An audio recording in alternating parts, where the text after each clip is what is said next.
Hello. As you can see here, I'm going to be talking about the game Clank, a deck building adventure. This came out in 2016.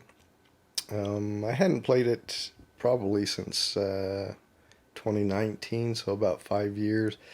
But I'm going to be playing it again soon for a gaming weekend I've got coming up here in a few weeks. So figured I'd pull it back out and refresh myself on how to play. And even though there's already many videos on this, I'm sure, since it's an older game and was very popular when it first came out, figured I'd go ahead and do one since I've pulled it out and refresh myself on the rules. So let's get started with the setup. Alright, first each player will take 30 Clank cubes and put them in their play area.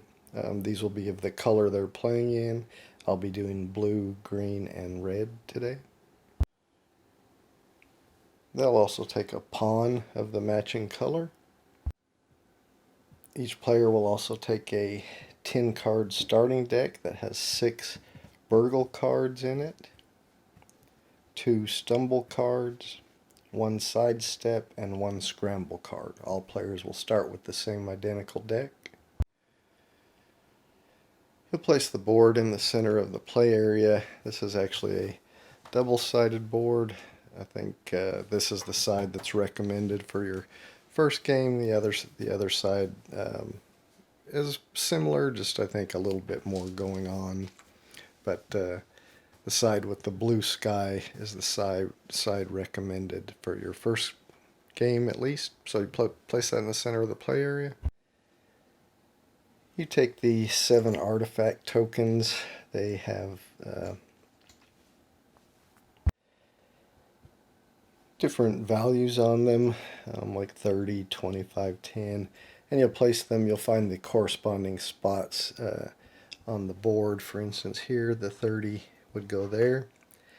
And you place the 7 artifact tokens in their corresponding spots on the board. Now, if you are playing with less than 4 players, you'll remove 1 token, 1 artifact token if you're playing with 3 players, and 2 artifact tokens if you're playing with 2 players.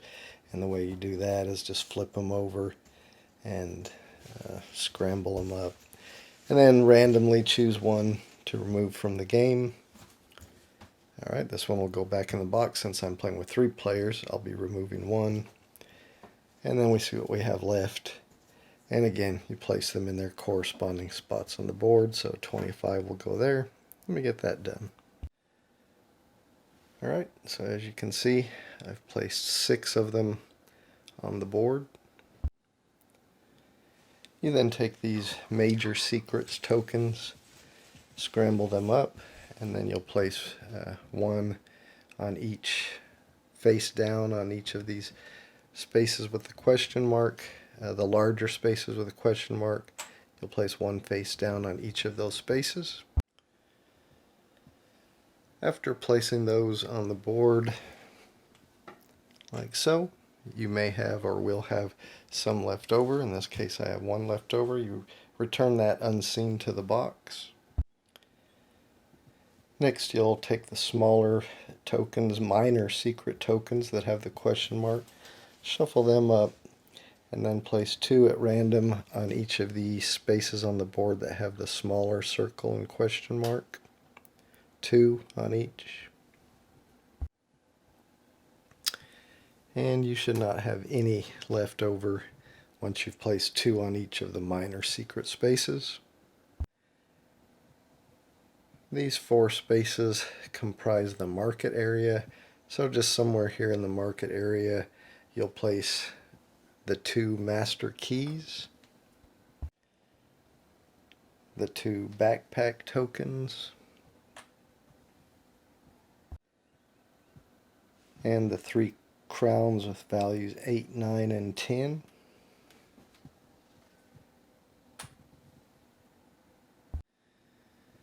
You'll take the 3 monkey idol tokens and place them in the monkey shrine room.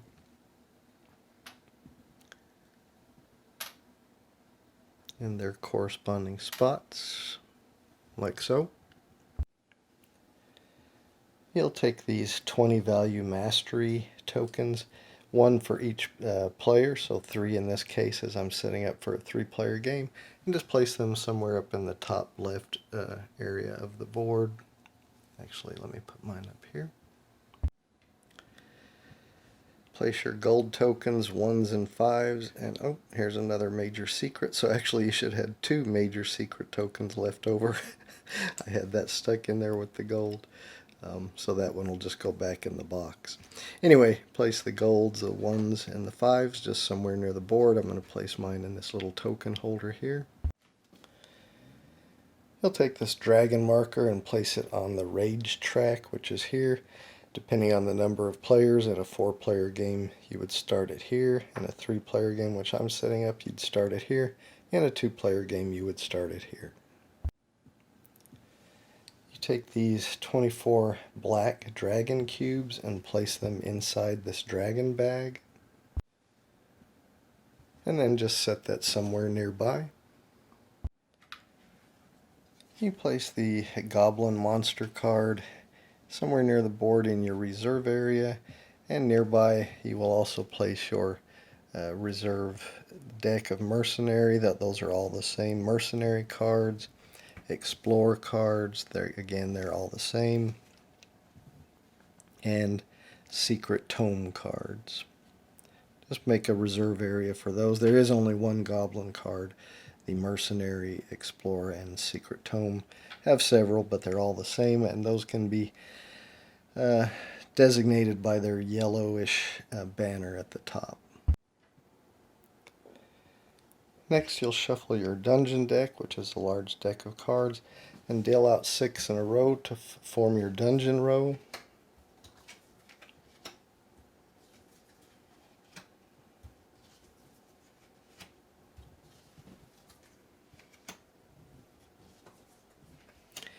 Any that you draw that have this dragon attack symbol, you'll remove and replace them with another card, and then you'll end up shuffling those those cards that you replaced with the dragon attack symbol back into your dungeon deck. You'll also want to pay attention if you get any cards that say arrive on them. That's when they get dealt into the dungeon row to carry out their effects. So in this case it says all players get 1 Clank. So we haven't really talked about Clank, but we'll get to that in a minute. But I'll just mention now that means that all players will have to place 1 of the cubes of their color up here in this Clank area. If any other cards had an arrive effect, you would go ahead and also do whatever it said at this point. Each player will then place their pawn just outside the dungeon at the top of the board.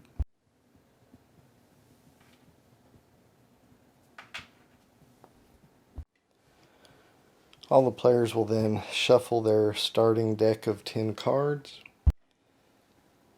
and then draw themselves a hand of 5 cards for their starting hand.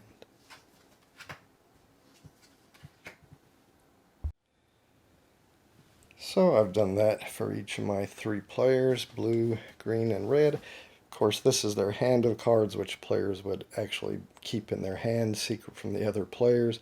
This is their draw deck. Since I'm playing and explaining this solo, I'm just going to leave the hand of cards face up in that direction, so I'll know those are the players' hands. Next, you choose a first player. The rules say the sneakiest player should be the first player, or just choose randomly. I'm going to have the blue player be my first player, red will be second, and green will be third. Whoever your first player is, they will take 3 of their Clank cubes and place that in the Clank area. The second player will take 2 of their Clank cubes and place them in the area, and your third player will take 1 Clank cube and put that in the Clank area. If you had a 4th player, they would not put anything in the Clank area. And with that, we are all set up and ready to move on to how to play. Alright, so how does the game work? Where first of all, each player's goal is to go down into the dungeon, take one of the artifacts that they can get to, and escape back to where they started from. As I mentioned, the artifacts are worth a different value. The further down you make it into the dungeon, the higher the value of the artifact. But, of course, the lower you go in the dungeon, the more difficult it is to get there, and the greater risk you have of not making it back out. So it's kind of a trade-off. Along the way, you'll acquire other items that you'll find out what they are when you flip over these secrets, major and minor secrets that are worth points. All these values in green are points. Those will be what you'll total at the end when you get out of the dungeon, hopefully, to see who wins the game. We'll talk more about that later. It's a deck building game, so even though each player starts the game with the same 10 cards, you will acquire more cards as you play the game, which will make each player's hand more unique as the game goes along.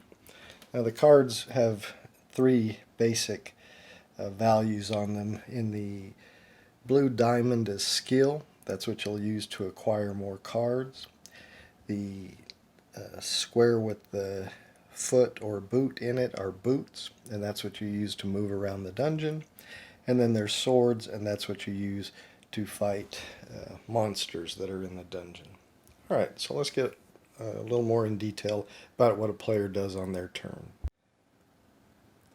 Alright, so during a player's turn, they'll always start their turn with 5 cards in their hand, and they will have to play all of them. They can play them in any order they want, and they can wait until they've played all of their cards in front of them to take their actions, or they can place them down one at a time and take their actions as they place them down.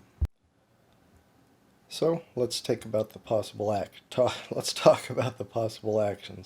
First of all, one of the actions is acquiring a card. As I mentioned, these blue diamonds on the cards that you play are skill points, and those are what you use to acquire new cards. So in this case, if this player played these cards, he would have 4 skill points to spend. The cost of cards, as you can see, you can acquire those that are in the dungeon row or those that are over here in the reserve. The cost is seen down here in the bottom right corner. So this card, if you wanted to purchase that card, it would cost you 3 skill points. If you wanted to purchase, well, that's a device, we'll talk about that in a minute. If you wanted to purchase this pickaxe card or acquire this pickaxe card, it would cost you 4 skill points. The cards that you can acquire from the dungeon row have blue banners at the top. The cards that you can acquire from the reserve, as I mentioned, have yellow banners. A player's starting cards all have the gray banners, and monsters have the red banners. And finally, devices, which we'll talk about in a little bit, have purple banners. So you can only spend skill points to acquire cards from the dungeon row that have the blue banners and the yellow bannered ones from the reserve. If you spend your points to acquire a card, for instance, if this player played all his cards, he's got 4 skill points. He wanted to purchase this pickaxe that costs 4 skill points. You retrieve that card and place it face up in your discard pile. It doesn't go into your hand or into your draw pile. It goes face up into your discard pile. And you don't have to spend all your skill points on one card, because you can take actions as many times as you want as long as you have the available points. So you could spend 2 of your skill points to acquire this card that costs 2, skill points and take that, place it face up into your discard pile. And then you still have 2 skill points remaining, so you could take another acquire card action and acquire this card that costs 2 skill points. And take that and then place that face up into your discard pile.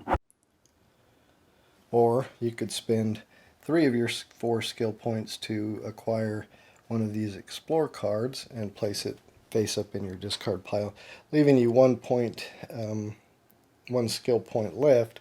However, none of the cards available cost only 1 skill point, so at the end of your turn you'll just lose that excess skill point. Alright, so that's one of the actions you can take on your turn, is spending skill points to acquire cards, or acquire a card, but you can do that more than one turn if you have the requisite number of skill points. And those cards you acquire have some benefit that they'll give you when they do get shuffled into your draw pile, which will, whenever your draw pile is empty, then you shuffle your discard pile to form a new draw pile, and that's how those newly acquired cards will get placed into your draw pile and eventually into your hand. And they have a benefit like this one. If it's in your hand and you play it, it provides 2 swords. As I mentioned, swords are used to fight monsters. It also gives you 2 gold when you play it. When this card is in your hand, when you play it, you get to discard another card from your hand to draw 2 cards. And so on. So all the cards give you a benefit. Also, these are worth points at the end. This one's worth 2 points if it's in your deck of cards at the end. This one's worth 1. This is a monster that you could fight, so if you played 3 swords worth of cards into your hand, cards that had a total of at least 3 swords, like if you played this one that provides 2, and maybe you had this mercenary that provides another 2, and you played them from your hand into your play area, that would give you a total of 4 swords, which would be enough to defeat this monster, which costs 3 swords. So if you defeat a monster, if you use your swords to defeat a monster, you put it into the dungeon discard pile. So these probably should be a little lower down here.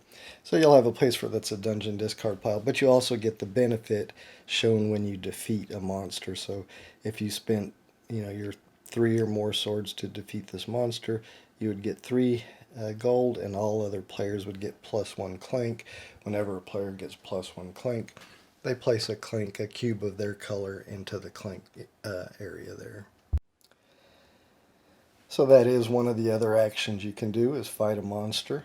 Just as I described, if you have played cards with enough swords to defeat a monster in the dungeon row, then you discard that monster to the dungeon discard pile and collect the reward.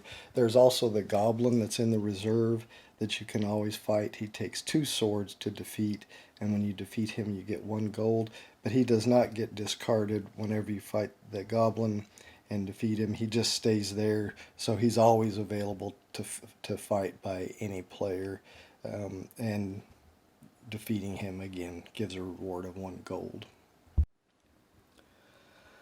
Alright, another action you can take is to spend skill points to use a device.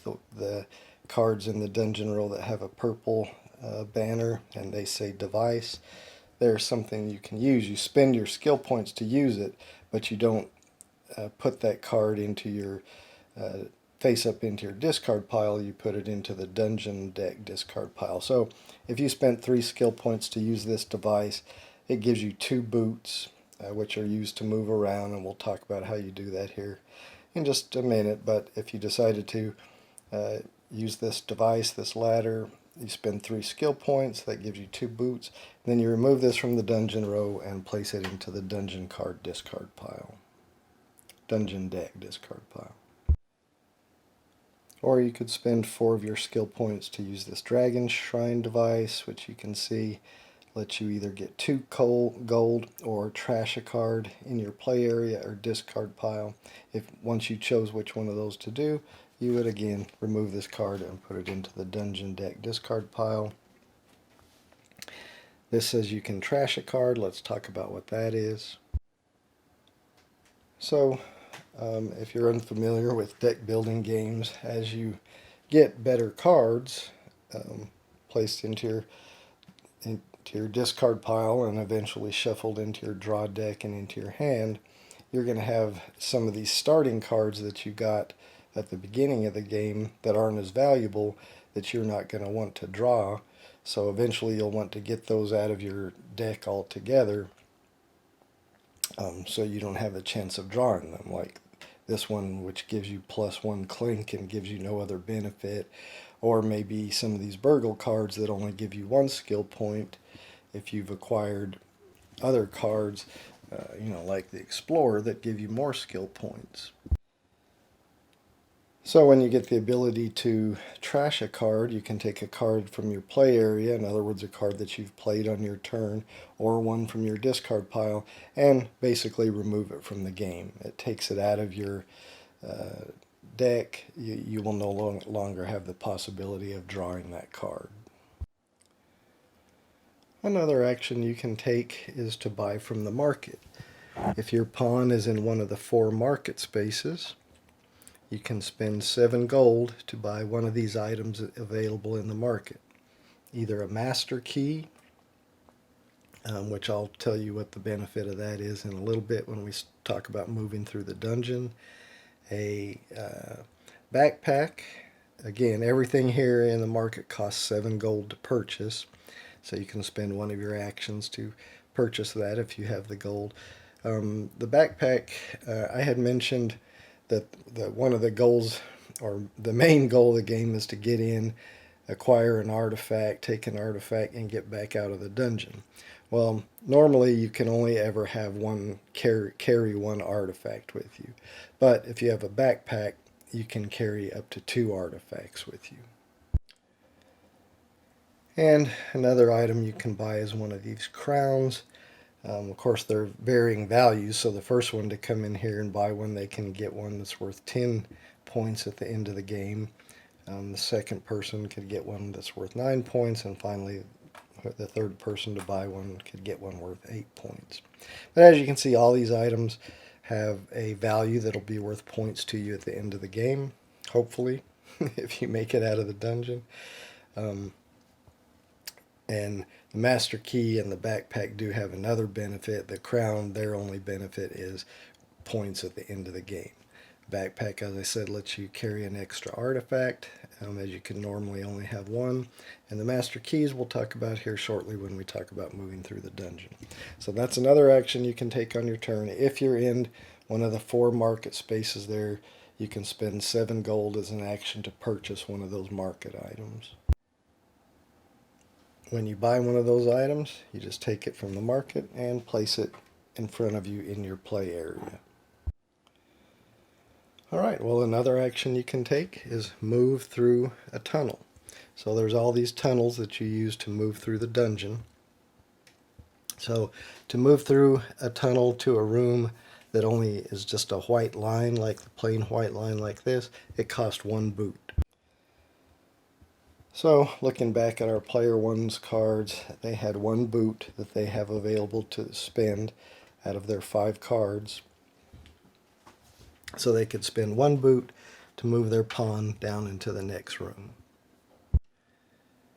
If they had another boot, they could spend it to move to this room. And if they had another boot, they could spend it to move through this tunnel into this room.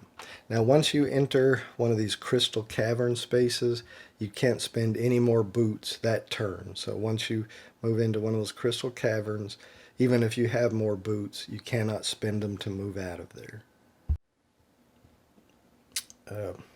And I said crystal cavern, but I believe they're called crystal cave spaces. Now, on your next turn, if you have boots, you can use those boots to move out. It's only on the turn you move in there, you cannot spend any more boots to move out of there. But again, on your next turn, if you have boots available, you can spend them to move out. Let's talk about these tunnels with 2 shoe prints between them. It costs 2 boots to move along one of those tunnels. So if this player wanted to move into this room, he would have to spend 2 boots to move across that tunnel instead of just one like a plain tunnel costs. So because this player only has 1 boot, he would not be able to move across that tunnel. He would have to have cards that have at least, he would need another card with at least 1 other boot on it so that he could spend both of those boots to move across that tunnel. Alright, some of these tunnels you'll see have a lock icon on them. So if this player wanted to move from this room down into this room, he would have to have one of these master keys. So I mentioned you can purchase a master key from one of the market spaces. That allows you to move across tunnels with a lock icon on it. Otherwise, you can't move across a tunnel with a lock icon, only if you have a master key.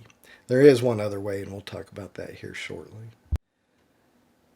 You'll notice that some of these tunnels have a monster icon on them.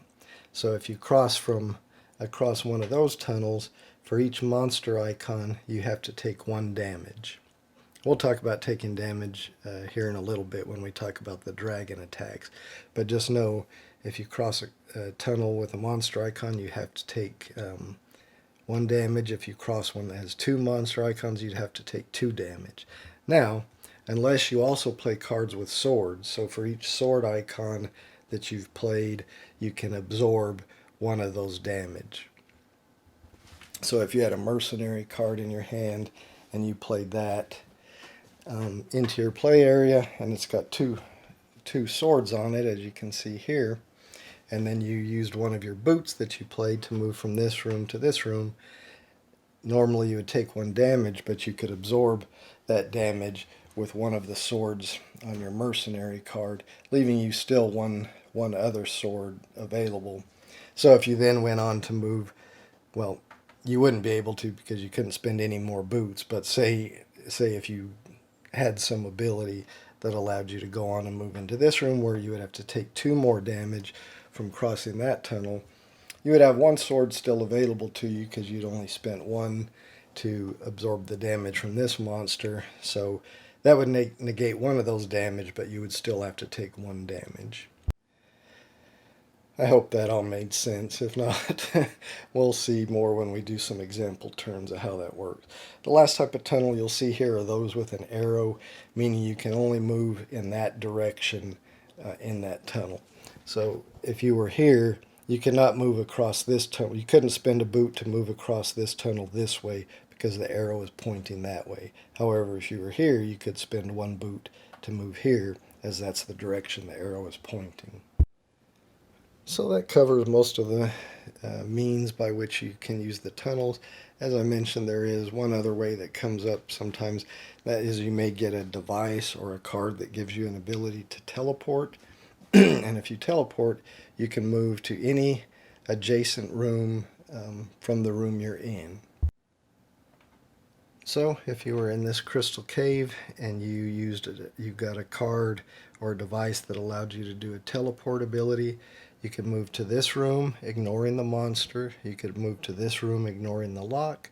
You could move to this room. You could move to this room, ignoring the monster. Or you can move to this room. Again, you're not paying any boots. So when you teleport, you can move to any adjacent room, ignoring any cost shown on the tunnels or any requirement shown on the tunnels between them. Even you can even teleport across a one-way tunnel the opposite way. So if you teleported from here, you could go across this tunnel even though the arrow shows only this way. So again, the teleporter lets you move to any adjacent room from the room you're in and ignore any cost shown on the tunnels there. I should say effects shown on the tunnels, not really costs. Alright, so that covers movement. Let's talk about what happens when you move into a room that has a major secret or a minor secret. And before I do that, I just do want to clarify that even if you have a master key and you want to move from this room to this room, you still have to spend the 1 boot to move across here, but you also have the requirement of having the master key.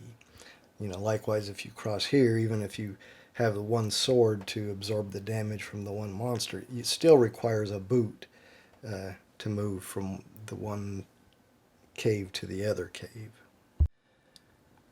Okay, so if you enter a room that has one or more minor secrets, you then, if there's two minor secrets in there, you randomly choose one before looking at them.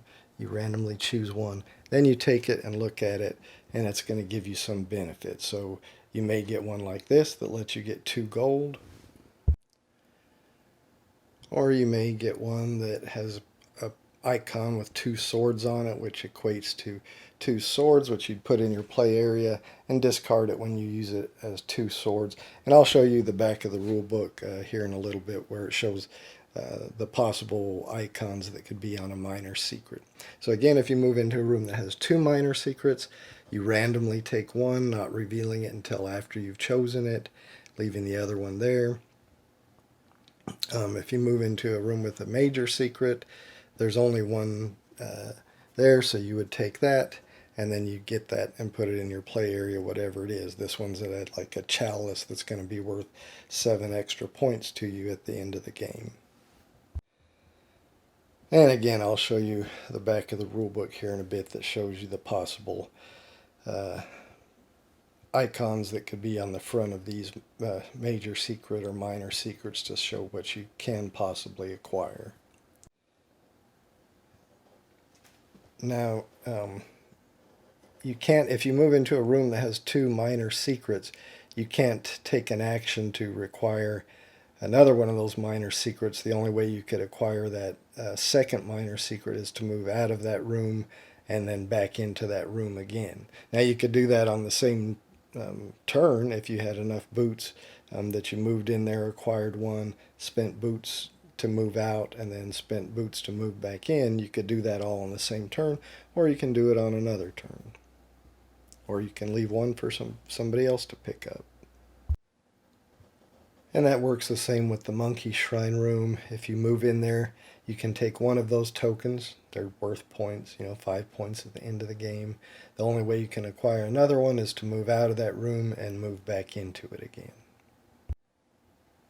Now remember, that's different than these market items, which you can move into one of these market spaces, and then you spend an action to buy one of these market items for 7 gold. So if you moved here and spent 7 gold to buy this crown, and you had another 7 gold, well, then you could spend another 7 gold on that same turn to buy another one of these items. So you don't have the same requirement. You'd have to move out of a market space and move back in order to buy another item. You don't have that requirement for those. If you move into a space with an artifact, you take it. As I said earlier, you can normally only ever have one artifact on you. So if you've acquired one, you normally can't move into a space with another artifact and take it as well, unless you've purchased a backpack, which allows you to carry up to 2 artifacts. Anytime you do take an artifact, you move the dragon up 1 space on the rage track, and we'll talk about what that effect has for dragon attacks here in a little bit when we talk about those. So again, anytime anybody takes an artifact, you do move the dragon marker up 1 space on the rage track. When you move into a space with a major secret, minor secret, artifact, monkey token, you don't have to pick up one of those tokens. You can leave it there without looking at it. We've already talked about some card effects or tokens may give you gold. Show an icon for gold. Whenever that's shown, you just discard that token and get that amount of gold and put it in your play area. If it's a card, when you play that, it goes in your play area and then eventually into your discard pile. But when you play that, you get that amount of gold. Now, gold, as I mentioned, can be spent on items in the market, or at the end of the game, each gold you have will be worth 1 point. Now remember, I said when it's your turn, you have to play all 5 of your cards. So even though this stumble is a negative effect, you have to add 1 clank to the Clank area, you can't avoid playing that unless you play a card that lets you discard a card, and then that you would put that into your discard pile before playing it. But otherwise, you would have to play it if it's one of your 5 cards. And again, this one does make you add 1 Clank to the Clank area. Alright, well, I think we've talked about most of the actions. So at the end of your turn, after you've played all your cards, and you've spent all the skill and used all the icons you want to use for your turn, then you take all the cards from your play area, put them face up into your discard pile, and then draw 5 new cards into your hand. Again, if when you're drawing you run out of cards, then you shuffle your discard pile to form a new drawback and continue to draw until you've drawn 5 cards back into your hand. At the end of every player's turn, you check the dungeon row. If, let's say, a player had acquired this card and maybe used this device, so at the end of their turn, you check the dungeon row and there's no longer 6 cards there, then you refill back up to 6 cards. If any of those cards that you refill with have the dragon attack symbol, then the dragon will attack. Now, even if more than one of the cards that you refilled the row with had the dragon attack symbol, the dragon still only attacks once. To execute the dragon attack, you take all the cubes that are in the Clank area. So the Clank represents noise you're making in the dungeon, which attracts the dragon to you. Because you're moving around in the dragon's dungeon trying to steal its treasure. So the Clank you place in the Clank area represents noise that you're making while you're doing that. So the more, obviously, Clank you've made, the more chance you are going to have of attracting the dragon to you. So when the dragon attacks, you take any Clank that's in the Clank area, add it to the dragon bag that you remember we put 24 black dragon cubes in at the beginning of the game. Shake it up real good. Then you'll draw a number of cubes from the bag equal to the number of icons here on the dragon's current space of the rage track. So you can see as he moves up the rage track, you'll end up drawing more and more cubes out. So in this case, earlier in the game, the dragon's going to attack, we would only draw out 2 cubes. So you reach in after you've shaken it up, reach in and draw out a cube. For each black cube, you just set it aside. That's a dragon cube, you just set it aside, but now it's no longer going to be in the bag, making the odds of drawing a black cube less. But that's one. We still have one more to draw. So you reach in and draw another one. This time another black one. So no harm to the thieves down in the dungeon. But for instance, if we had reached in and drawn out this blue cube, then that would go here on the blue player's health meter as a damage. So anytime you take damage, either from drawing a cube from the dragon bag when the dragon attacks, or from a monster moving through a tunnel, and you don't have a sword to absorb it, you'll add 1 cube to your health meter here. But in this case, we drew just 2 black dragon cubes. Any undrawn cubes remain in the bag, and then as you play and add more Clank, then the next time the dragon attacks, that Clank will be added. So the further you go along, the more of your cubes will be placed in the bag. The more black cubes that are drawn out, then the next time the dragon attacks, the greater chance of pulling out a player's cube. Now, another thing I didn't take into account when I was showing that dragon attack is that you may have cards in your dungeon row, like this one, a danger. You pull a +1 cube for dragon attacks. So I should have pulled, even though it shows 2 icons for each card in the dungeon row that has this danger, pull +1 cube for dragon attacks, you draw another cube. So I should have drawn out 3 cubes. So as you get these, you want to likely use that device or get rid of that card in whatever method is use to get it out of the dungeon row. Otherwise, for each one in there that has that, you're going to draw an additional cube out of the bag.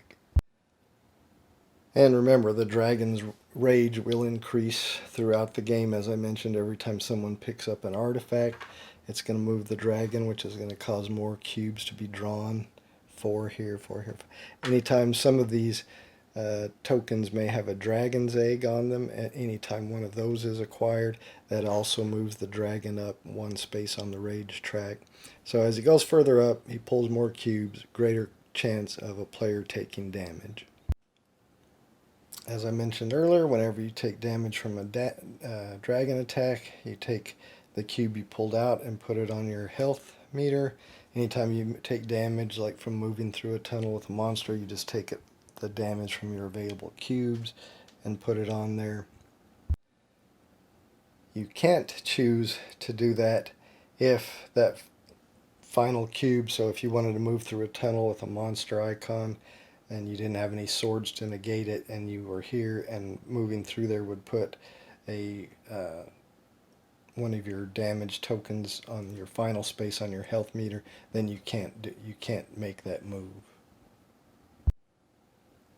Some effects can heal damage. One of those is like maybe moving into one of these rooms that has the heart icon. That is a fountain of healing, so anytime you move into one of those rooms, you can remove 1 damage from your health meter. And there may be some other tokens or other ways that that allow you to regain health, and when you do, you just remove them from your health meter and put them back in your supply. If you do end up taking a damage that completely fills your health meter, then you are knocked out. So there are several possibilities that happen when you're knocked out. If you're knocked out and you're down below the grass area of the dungeon, in other words, under the ground part of the dungeon when you're knocked out, this section down here below the ground area is called the depths. If you are knocked out while you're in the depths, or if you're knocked out when you're above the depths but you haven't yet retrieved an artifact, then you're just out. You won't get a chance to score any of your points. You've just lost. If you have retrieved an artifact and made it up above the depths area, so up above ground level, and when you get knocked out, so if you're in this area when you get knocked out, then the townsfolk rescue you. You will get to score your point. Whatever points you've accumulated up to that point, you will get to score them. And the best outcome you can have for you is if you've retreated an artifact and made it all the way back to where the top where you entered the dungeon. If you manage to do that, then you get to take one of the mastery tokens and put it in your play area, which will be worth an additional 20 points to you when scoring happens. But recall that I said you can't leave the dungeon if you haven't retrieved an artifact. And even if you've made it up above the depths, if you get knocked out without an artifact, you won't be rescued. You just lose. Once a player has left the dungeon, either because they've managed to make it all the way back out or they were knocked out and removed, they don't take their turns anymore like the normal players. Any cubes that are drawn from the dragon bag for the other players that are cubes of their color, that doesn't affect them. They don't add any more cubes to the Clank area they're not affected by cards that say all players. So once you're out, then you don't take any kind of normal turn or add Clank or take damage from Clank at that point. Now the first player that manages to leave the dungeon either because they made it out or because they were knocked out, they will place their pawn on this first step of the countdown track, and then when it's their turn again, they don't take a turn as normal, and this is only the first player that leaves the dungeon or is knocked out of the dungeon. Instead, they'll advance their pawn on their turn 1 space on the countdown track. So as they move to these spaces, each one triggers an instant dragon attack, so the players still in the dungeon will have the chance of taking damage. And for each icon here, it adds +1 cube drawn. So when the player moves here, then that's going to cause a dragon attack, drawing however many cubes are listed where the dragon is, plus an additional one. Then on their next turn when they move here, that's going to trigger another dragon attack, plus 2 additional cubes. Again here, dragon attack plus 3 additional cubes. And if their pawn finally moves to that space, the dragon instantly knocks out all remaining players in the dungeon. So hopefully by that time you've retrieved an artifact and have made it at least back up out of the depths area. So all that to say, once a player, the first player to be knocked out or to leave the dungeon on their own, kind of starts a timer for the rest of the players where they need to hurry up and at least get one artifact and get back above the depths area. Once all players have escaped the dungeon, either because they moved out or because they were knocked out, then the game ends and you add up points. So you'll add up points from artifacts you retrieved, from other tokens you acquired, like the monkeys are worth 5, and again for any of these they're variable 5. These are variable 10, 9, or 8. These are 5. Other tokens you may have acquired may be worth additional points. Each gold that you have, as I mentioned earlier, will be worth 1 point. And then you look through all your cards, you know, the cards that are in your discard, your hand, your draw pile, all the cards that you have, you look through all of them. Any of them that have a point value in green in the top right corner, you add those to your total, and the player with the most points is the winner. In the case where 2 or more players are tied for the most total points, then whichever one of them has the highest value artifact is the winner. I think I covered most of the things here in this rule overview. I did talk about when a card comes into the dungeon row, if it says arrive, you do that. I talked about danger. There is another type of card that could come out and it says acquire on it. For example, this card, so if this was in the dungeon row and you spent 3 skill points to acquire it, then it will heal you. When you acquire it, it will heal you 1 point. You'll remove one of your tokens off your health meter. So if it says acquire, then when you purchase that card with skill points, you do whatever the effect is where it says acquire. And then finally, I was just going to show you on the minor secrets, you might have a potion of healing, a potion of swiftness, potion of strength, skill boost, treasure, magic spring, dragon egg, which we talked about, that it's worth 3 points at the end, but it also moves the dragon up on the rage track. The major secrets, potion of healing, greater skill boost, treasure, this flash of brilliance, you can see what it says. If you get the chalice, you just keep it. It's worth 7 points at the end. So I just wanted to show those real quick. But that pretty much covers how you play Clank. So why don't we go through a few example turns and then we'll wrap it up. Alright, I believe I've got everything set back how we were right after setup. Remember, there is some Clank in the Clank area right off the bat, because we had to put some in there. The first player had to put 3, second player 2, third player 1, and then in our dungeon row, when this monster arrived in the dungeon row, they all had to add an extra one. Alright, so we'll start with our first player. They have to play their 5 cards, and so that's what they'll do. They do have 1 boot from this scramble. Oops, I forgot to put these guys back. Alright, so our blue player will use his 1 boot to move through this 1 tunnel down here. Alright. He does have to add a Clank because of this stumble, so he'll take 1 cube, put it in the Clank area. And that's pretty much all he's got, so he can spend his skill now, 1, 2, 3, 4, to purchase a card either from the dungeon row or the reserve.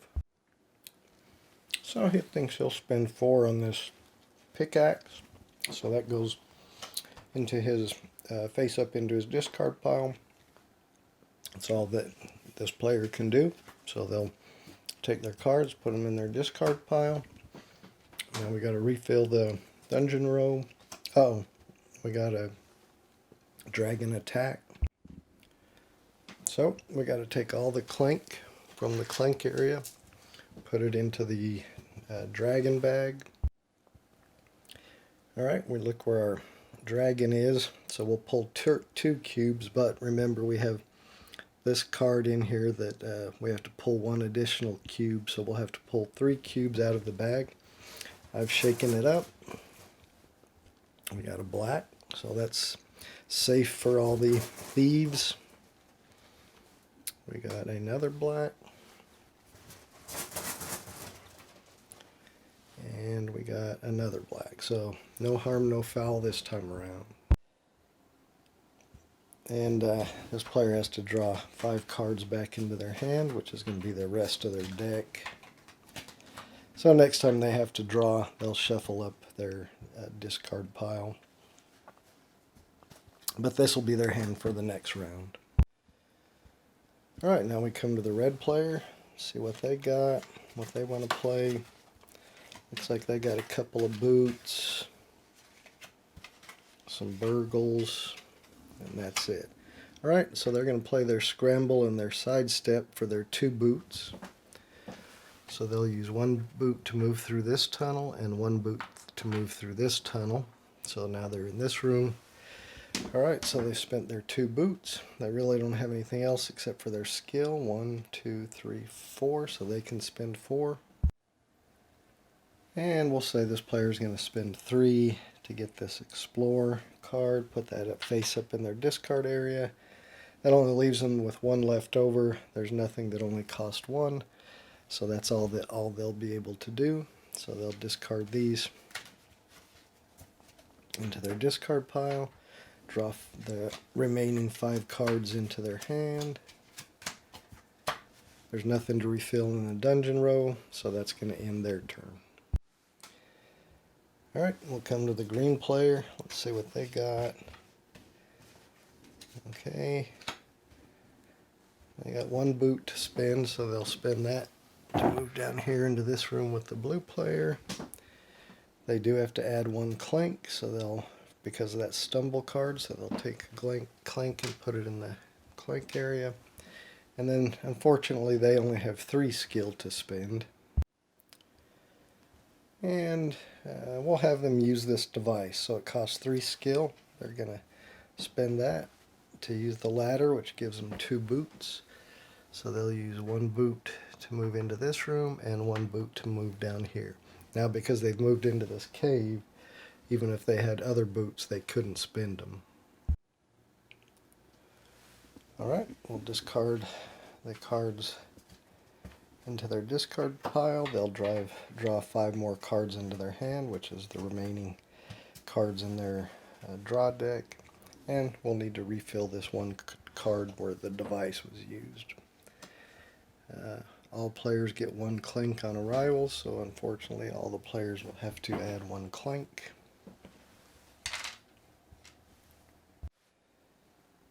Alright, so we're back to the blue player. Let's see what they got this time.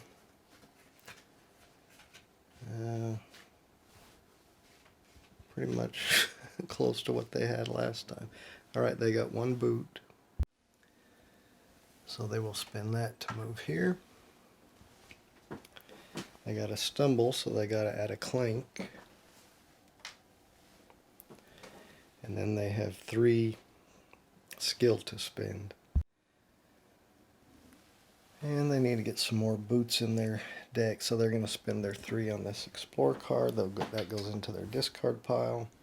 Then they're going to discard, that's all they can do, so they'll discard all the cards they use, and now they'll shuffle up their discard pile to form a new draw deck, and then draw 5 cards.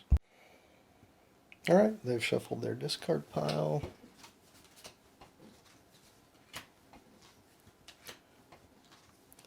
Alright, so now you can see they've drawn 1 of the cards they bought into their hand.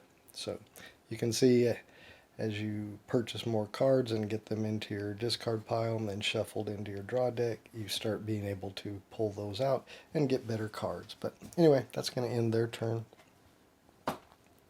On to the next player. Alright, the red player's turn. Let's see what they got. Oh, they got 2 stumbles, so they got to add 2 clank. And 3 burgles, so they just got to spend 3 skill. And we'll just have them spend 2 to get this sleight of hand card. That'll go into their discard pile. That's really all they have, so not much they could do this turn. So now we'll shuffle up their discard pile and form a new draw pile. Alright, so now we got their new draw pile. Alright, that's going to be their hand for the next round.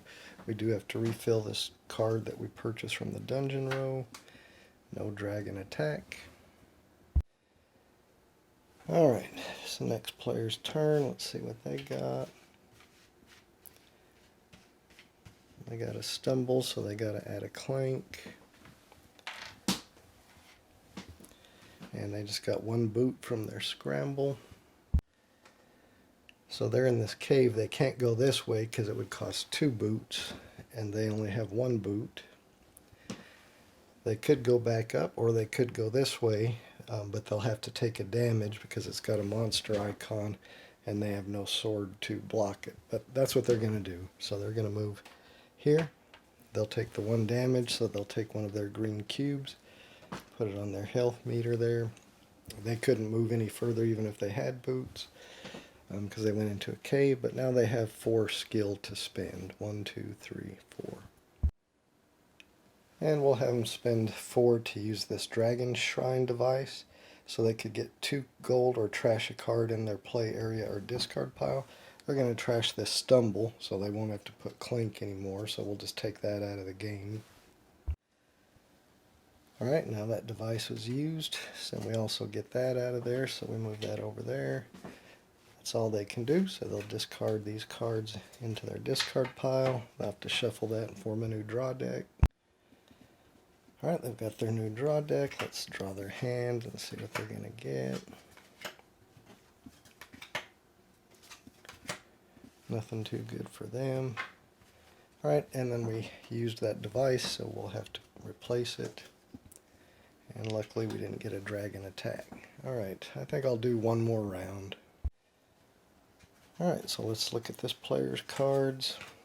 Alright, they got 2 stumbles unfortunately, so they're going to have to put 2 clank in there. Alright, they got this, which gives them 2 gold, so they'll take 2 gold and put it in their play area. And they got 2 swords they can spend. So they will spend those 2 swords to defeat this overlord. See, it costs 2 swords to defeat. So they get to draw 2 cards. And so they can immediately play those. So now they do have a boot. So they will spend the 1 boot to move down here. And that's pretty much all they can do except spend their skill. They got 1, 2, 3, 4 skill to spend. Oh, we'll say they're going to get this rebel captain. So that's going to go into their discard pile along with all the cards that they've played. Now they'll draw 5 more.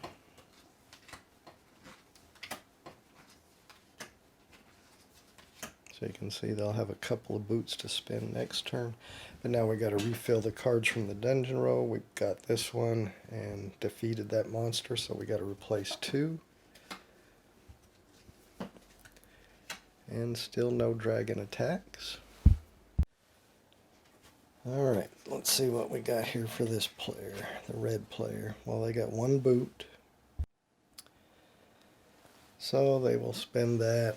They wish they'd got 2 boots so they could have gone over there and got a minor secret, but they don't want to stay up here too long, so they will spend their 1 boot to move down here. And that's pretty much all they can do except spend their skill, which they got 1, 2, 3, 4, 5, 6 this time. So for 4 of their 6, they'll spend and acquire this Dwarven Peddler. Goes in their discard. They still have 2 left. I think they'll get this Rebel Soldier. Cost 2. Put that in their discard. They've spent all their skill, so those will go into their discard. They will draw their next hand of 5.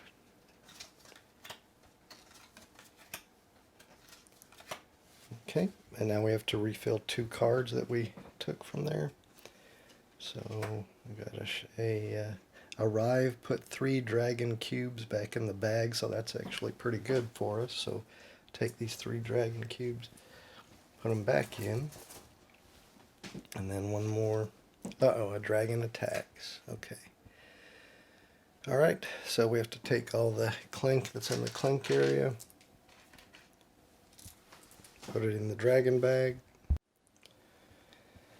The dragon has not moved because nobody's gotten down to an artifact yet or gotten a dragon egg, so it's still where it is, so we just draw 2 out.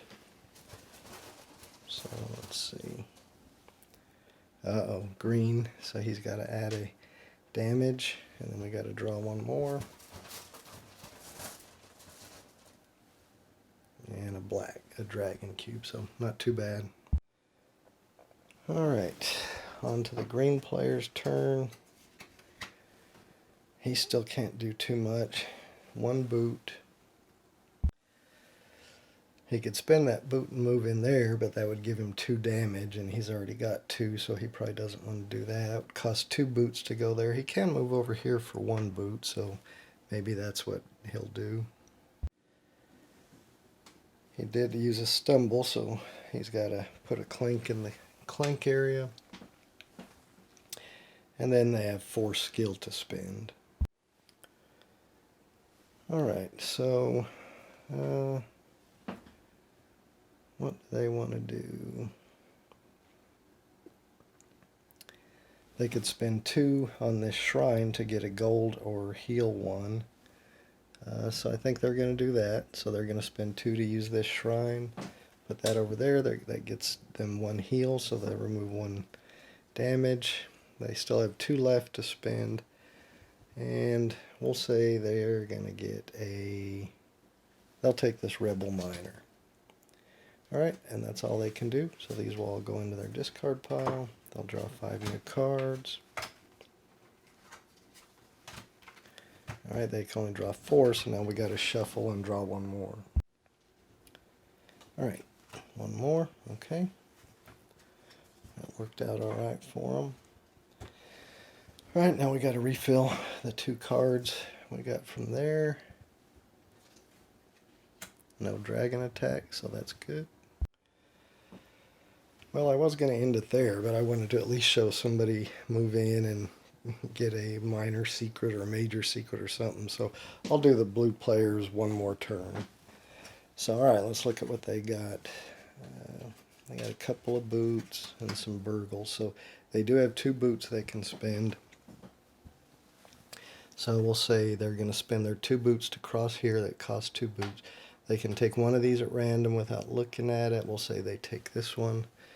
Oh, okay, that's worth 1 boot. So you can keep that until you use it. He could use it this time if he wanted to. Move down here and, you know, pick up that lowest price artifact, but I don't think he wants to do that. We'll say that he is going to spend it and go ahead and move down there. But he's not going to pick up that artifact. He doesn't want that. He's going to go for a better one. So he will just leave that one there. That does leave them with 2, 3, 4, 5 skill to spend. And so maybe they take an explorer for 3 and a mercenary for 2. And those go into their discard pile along with these. And now they'll have to reshuffle their deck because they're out of cards again. And I think that's as far as I'll show. You can see how the game plays. And we didn't really see a whole lot of action of players getting down here and picking up artifacts and advancing the, if he had picked up that artifact, that would have moved the dragon up one on the rage track, and then it would start drawing 3 cubes. Um, and people are getting close to the market, but none of them have 7 gold yet, so they couldn't buy anything. But I think this gives a good overview of how the game's played. It's pretty quick. It's fun. A lot of people say, a lot of newer players think if they run in and grab the lowest artifact and run out, that that's a good strategy. But I think really it's been shown that that's not, because the other players can come stay down here and get a better artifact and collect some other minor and major secrets that are worth more points and spend time getting more cards. They may not make it all the way out, but as long as they get up out of the depths, they still get to score. So they end up doing better. So even though it may seem like running down and just grabbing the first artifact and getting out is a good strategy, I don't think it really is. But anyway, I think this game's fun. I mean, I haven't played it a few times, and like I said, the last time was 2019. But I am playing it again here in a few weeks when I have some people over for a gaming weekend. Thanks for watching. Hope you enjoyed it.